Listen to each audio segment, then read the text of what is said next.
राधे राधे। भक्तों, महान पुरुषों का जीवन एक अद्भुत होता है, चरित्र से युक्त। उनका चरित्र एक अद्भुत प्रकार के जीवन का चरित्र होता है।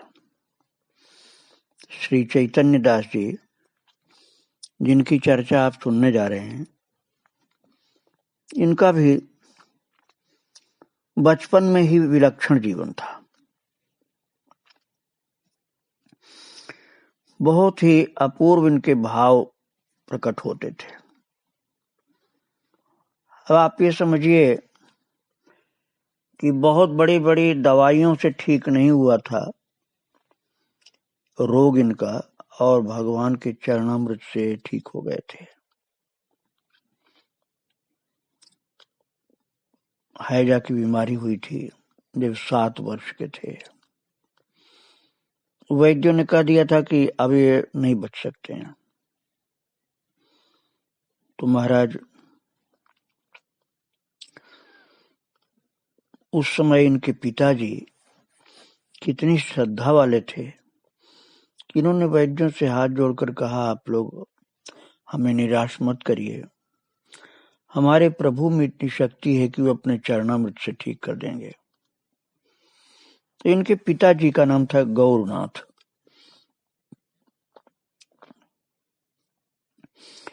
वो केवल भगवान का चरणामृत पिलाए, और इतना भाव था भगवान के ऊपर, इतना विश्वास था, श्रद्धा थी कि ये ठीक हो गए चैतन्य दास जी। सन 1768 में मैमन सिंह जिले के भादरा ग्राम में कायस्थ घोष परिवार में जन्म हुआ था इनका। और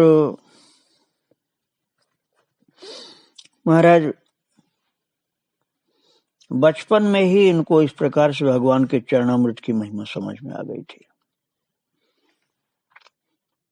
और श्रद्धा बड़ी अद्भुत थी, इसलिए चैतन्य चरितामृत का भक्ति पूर्वक पाठ करते थे। इनका भक्ति भाव और संसार से वैराग्य देख करके इनके माता पिता तो सोचते थे कि शादी कर दें इसकी, लेकिन महाराज के कोई पिछले जन्म का ऐसा संस्कार था इनका कि ये चुपचाप घर से चले गए और वैष्णव संन्यास ले लिया। चैतन्य दास नाम इनका रखा गया। भक्तों, ये भगवान के भक्त तो थे ही, महान भक्त थे। तर्क करने में, शास्त्रार्थ करने में भी जरूरत पड़ने पर आगे आ जाते थे। बिना जरूरत के वाद विवाद नहीं करते थे। कृष्णानगर, जो कि बंगाल में ही है, वहां उस दिनों राजा लोग प्राय वैष्णव विरोधी थे, और वो चैतन्य महाप्रभु को अवतार नहीं मानते थे। तो उन्होंने एक बार नवद्वीप में पंडितों की सभा बुलाई, और सभा में इस बात पर विचार होना था कि क्या चैतन्य महाप्रभु भगवान के अवतार हैं। तो अवतार पक्ष की ओर से मुख्य वक्ता थे ब्रजनाथ विद्यारत्न, और विपक्ष की ओर से भुवन मोहन विद्यारत्न। महाराज दोनों ही विद्यारत्न थे। तो खूब वाक युद्ध चलता रहा, और दोनों ने अपने अपने प्रमाण के ढेर लगाए, लेकिन कोई सर्वमान्य समाधान नहीं निकला। तब ब्रजनाथ विद्यारत्न ने राजा गिरीश चंद्र से अनुरोध किया कि सभा स्थल पर सिद्ध चैतन्य दास बाबा का आह्वान किया जाए। तो ये चैतन्य दास बाबा जिनकी चर्चा मैं कर रहा हूं, इनको बुलाया गया। राजा ने इनसे पूछा कि गौरांग अवतार हैं क्या, इसका प्रमाण है कुछ? तो उन्होंने कहा, गौरांग महाप्रभु को स्मरण करो। के उत्तर दिया फिर कि हाँ, गौरांग महाप्रभु भगवान के अवतार हैं, भगवान के अवतार, ईश्वर, पूर्ण भक्त, ये सब कुछ है। तो राजा बोले कि कैसे आप ये मानते हैं? बोले आज मेरा संदेह पूरा दूर हो गया, मुझे पूर्ण विश्वास हो गया कि महाप्रभु भगवान के पूर्ण अवतार हैं और इस विश्वास के मूल में आप हैं। ऐसा कहा राजा से। तो प्राचीन शास्त्रों में उल्लेख है कि जब भगवान भूतल पर अवतरित होते हैं तब तत्कालीन नृपति उनके विद्वेषी होते हैं। अब देखिए चैतन्य दास जी ने कैसी गूढ़ बात बहुत सुंदर ढंग से प्रस्तुत की। त्रेता युग में रामचंद्र जी के विद्वेषी थे राजा रावण। द्वापर युग में श्री कृष्ण के विद्वेषी थे राजा कंस। कल युग में भगवान ने गौरांग रूप में नवद्वीप में अवतार लिया तो नवद्वीप के अधिपति राधा कृष्णचंद्र और उनके वंशज आपने उनका विद्वेष करके उनके अवतार का पूर्ण परिचय दे दिया। आपने आज मेरा संदेह दूर कर दिया, मुझे आनंदित कर दिया, इसलिए मैं आपको और आपके सभासदों को भक्तिपूर्वक प्रणाम करता हूँ। राजा ने प्रसन्न होकर के सिद्ध बाबा के सिद्धांत का अनुमोदन किया। पंडितों ने बाबा की जय जयकार की। महाराज ऐसी इनकी बोलने की शक्ति थी कि राजा को मानना पड़ा। यही चैतन्य दास बाबा जिनके अंदर इतनी भक्ति थी, पहले एक बहुत निर्जन कुटी में रहते थे और महाराज सदा गोरा गोरा गोरा ऐसा जप करते थे। अब ये बंगाली शरीर के थे और बंगला के भाषा के जानकार लोग इस बात को अच्छी तरह से जानते हैं कि चैतन्य महाप्रभु को गौरांग भी कहा जाता है और गोरा गोरा भी वहां के लोग कहते हैं। तो ये गोरा गोरा ही जप करते थे और दिन रात आवेश में रहते थे। रात में सोते 1-2 घंटे थे बस, और सोते समय भी उनकी श्वास प्रश्वास में गोरा गोरा गोरा गोरा ध्वनि होती रहती थी। वे नित्य एक पोथी की पूजा करते और जिसमें उन्होंने सुंदर अक्षरों में 1 लाख यही लिख रखा था नाम, गोरा गोरा गोरा। देखिए आपके भाव के अनुसार ही भगवान अपने नाम को स्वीकार कर लेते हैं। जैसे संत लोग बोलते हैं ना, लाल जी लाला लाला लाला।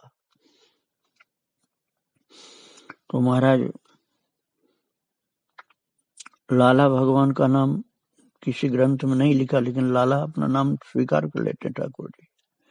ऐसे गोरा गोरा नाम भले किसी ग्रंथ में नहीं हो, लेकिन गौरांग महाप्रभु अथवा यूं कह लीजिए कि भगवान गोरा नाम को अपना नाम स्वीकार करते हैं। प्रभु तो भावग्राही है ना महाराज, इसलिए ठाकुर जी भक्ति भाव को देखते हैं। शास्त्र से ज्यादा भक्ति के भाव में शक्ति होती है। एक चैतन्य दास जी महाराज नवीन वयस, लावण्य वपु और परिधान में बहिर्वास, कंठ में बड़ी बड़ी तुलसी की माला और प्रशस्त ललाट पर सुदीर्घ तिलक और सर्वांग में हरि नाम की छाप, पूरे शरीर पर भगवान नाम अंकित था और बस मुख पर गोरा गोरा नाम चलता रहता था। और गौर प्रेम में सजल नयन रहते थे, बिल्कुल छलकते रहते थे इनके नयन। भगवान के भक्तों का दर्शन करते थे, विरक्त संतों का, प्रेमी भक्तों का दर्शन करते थे, आंखों में आंसू आ जाती थी। इनके हृदय पर प्रभु की भक्ति ने अधिकार कर रखा था।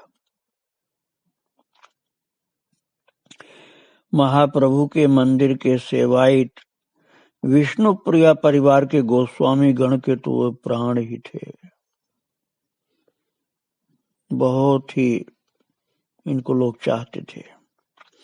श्री चैतन्य दास बाबा जी का पूर्ण नदिया नागरी भाव था। महाराज, अब आप यूं समझिए कि जैसे गोपी होती है ना वृंदावन में गोपी, ऐसे ही ये नवद्वीप में नगरी, जैसे वो नागरी आप कह लीजिए, गोपी और नागरी एक ही बात है। तो नदिया की, जैसे वृंदावन की गोपी, ऐसे समझिए नदिया की नागरी थे। नदिया जहाँ महाप्रभु जी का जन्म हुआ, तो ये अक्सर स्त्रियों किसी वेशभूषा धारण करते थे। गौरवर्णा नदिया बालिका को देखकर बड़ा सम्मान करते लोग, क्योंकि गोपी भाव में रहते थे। और अद्भुत इनकी रहनी सहनी थी भक्तों। नित्यानंद के वंश के लोगों को देख करके उन्हें महाप्रभु का बड़ा भाई मान करके उनके सामने घूंघट काढ़ लेते। मैं आपको नित्यानंद जी के चरित्र में सुना चुका हूं कि उनका वंश चल रहा है, परिवार वाला वंश, इसीलिए तो नित्यानंद का विवाह करवाया था महाप्रभु जी ने। तो उनके वंश के लोगों को देखते तो नित्यानंद जी चैतन्य महाप्रभु के बड़े भाई माने जाते थे। तो ये चैतन्य दास जी घूंघट काढ़ लेते कि हमारे ये ज्येष्ठ हैं, इस भाव से, और उनसे सलज्ज भाव से मुख नीचा करके बात करते, मुंह नीचा करके थोड़ा लजा कर बात करते। वे प्रातः गौर की मंगला आरती के दर्शन करके फिर नरहरि ठाकुर कृत की गौरांग अष्टक का बहुत प्रेम से पाठ करते थे। महाराज, बड़ा भाव था इनका। कुछ देर तक मंदिर के सम्मुख बैठ करके अपने प्राण वल्लभ के मुखचंद्र को अपलक देखते। उनके दोनों नेत्रों से प्रेम की नदी बहती थी, लगातार पानी आंखों को गिरते रहते थे, और हाथ की माला हाथ में ही रह जाती, जब करना भूल जाते। माला सरकती नहीं थी जब इतने प्रेम विभोर होते थे। जब बंद हो जाता था, और फिर कुछ देर तक मंदिर के दरवाजे पर जा करके मधुर भाव से घूंघट के भीतर से प्राण वल्लभ से कहते। मैंने बताया ना, गोपी जैसे ऐसे वेश पहनते थे, और घूंघट निकाल करके और धीरे से घूंघट से देखते ठाकुर जी को, और धीरे से बोलते, प्राणनाथ आज क्या भोजन करोगे, कौन सा साग खाओगे। प्रेम रसपूर्ण भोजन विलास के विषय में भांति भांति के प्रश्न करते और देखते रहते प्राण वल्लभ को, उनकी उत्तर की प्रतीक्षा करते। फिर इसके बाद रसोई के द्वार पर जा करके गोस्वामी गण लोगों से बड़ी मृदु मधुर भाव से कहते, माँ आज हमारे प्रभु अमुक साग और व्यंजन ग्रहण करेंगे। और माँ गोस्वामी गण आदर पूर्वक उनकी बात सुनती और उसी के अनुसार भोजन बनता। सबको विश्वास था कि चैतन्य दास को महाप्रभु ने निश्चित बताया होगा, इसीलिए बता रहे हैं। ऐसी इनकी भक्ति थी भक्तों।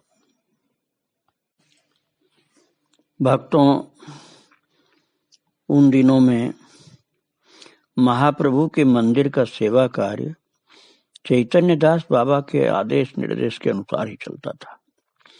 मध्याह्न में बाबा का नियम था, मंदिर में आए अभ्यागत अतिथि को खिला करके स्वयं प्रसाद ग्रहण करना, और कोई अतिथि नहीं होता कभी तो द्वार पर जाकर के देखते।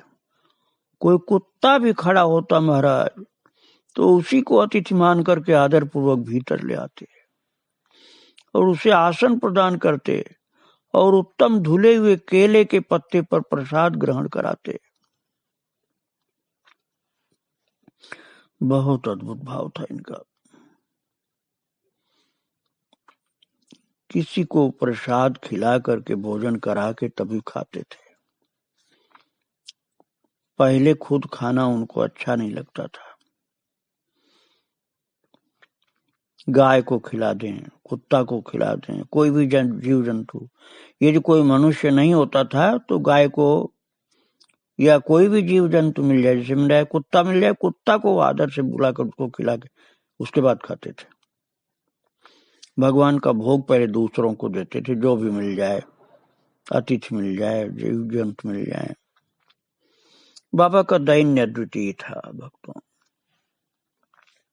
महान पंडित होते हुए, महान विद्वान होते हुए भी एक जीर्ण कंथा और रज का करुआ ये रखते थे। करुआ मतलब मिट्टी का पात्र और कंथा मतलब गुदड़ी। और कुत्ते बिल्ली को भी देख करके उनमें प्रभु का अधिष्ठान जानकर दंडवत करते। कोई कैसा भी उनके प्रति दुर्व्यवहार करता उसे विनम्रता पूर्वक सहन करते। महाराज बहुत विनम्रता थी। अब आपको एक घटना में सुना रहा हूं विनम्रता वाली उनकी।